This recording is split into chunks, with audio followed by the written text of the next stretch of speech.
we're celebrating today, brothers and sisters, is a very unique day of the whole year. We're actually celebrating the birthday of the church. We're celebrating a birthday. It's a very special birthday. It's the birthday of the church, when the church came into being. What is the church? The church is the marriage of God and man, of God, of the Holy Trinity and mankind. God has always referred to the church as the wedding feast, as the marriage between God and mankind. God created man to be a part of his family. He created him to be like himself, like to be a child of him, to be part of his family. No other creature, not the angels, not the animals, nothing in the universe was made to be as God, to be a part of God. Only mankind was. But man listened to the devil, who was very jealous of mankind because man was created to be as God. And the devil tricked man into believing the devil instead of God.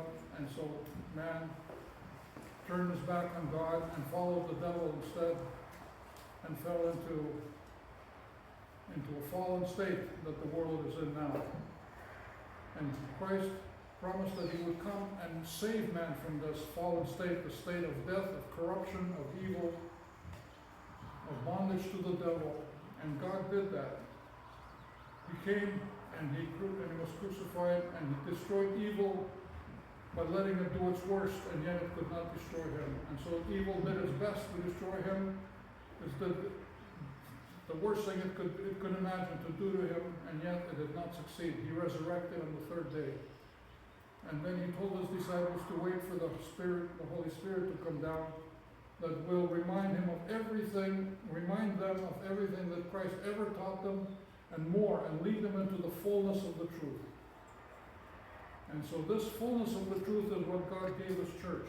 So the church is something that God created, not mankind. We did not create the church. There are many churches, so-called churches now, that people create. But there's only one church that God created. And that is the church that was created by the Holy Spirit as it came down on the 12 apostles and the Virgin Mary. And that is the beginning of the church. It's the Holy Spirit in the 12 apostles. That was the beginning of the church. That is the actual union of man and God. God was the Holy Spirit, and the indivisible Trinity, as personified in the Holy Spirit, entered into these 12 men, these 12 people in the Mother of God, and made them half human, half divine. That's how people were supposed to be. That's the way we're all called to be.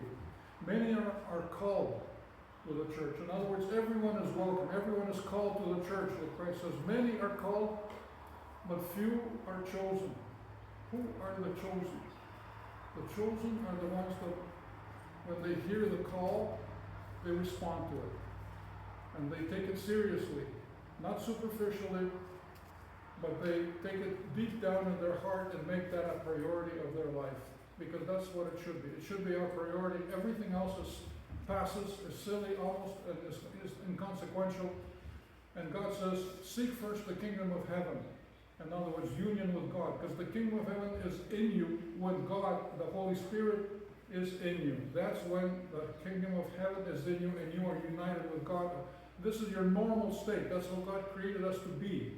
When we are not united with God, we are like an empty, abandoned house that was built, but no one lives in it except maybe thieves and drug dealers. And it's all run down and dilapidated. And that's how our hearts and our souls and our bodies even become when the Holy Spirit, the owner, does not live in the house that he created for himself. It's normal for the owner to live in the house that he built, and it's normal for God to live in the house that he built, our soul and our spirit and our body. That's what God is now giving us the opportunity by the descent of the Holy Spirit and the apostles. Through the apostles, now we can acquire this Holy Spirit. Until then, it was not available anywhere in the world, and now it is available only through the apostles in the church of Christ that Christ created, and the Holy Spirit created. No other church, there's no other Holy Spirit. There's only one.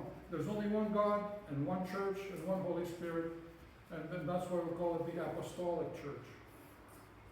Because it's the Holy Spirit comes through us. God did not descend the Holy Spirit on the whole world. He only descended it on the apostles and gave them the right to pass it on through baptism and then through all the different sacraments of the church, all the different mysteries. That's what's called mysteries, because we don't see it happening, but it does happen. The Holy Spirit does come through. Like confession, communion, baptism, holy matrimony, many other sacraments. Even a blessing from a priest is a conveyance of that Holy Spirit that came on the apostles and then passed down through the apostles in apostolic succession. This is why the church needs to have apostolic succession. It's like having an electric circuit, a wire connected. If there's a break in that, then the power does not flow to the appliance, to what it's supposed to do. If you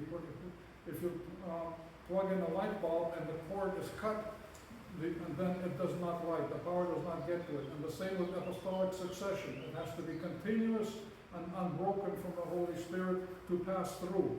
And that's what is in the church that was the original church, which was then called simply the Church of Christ.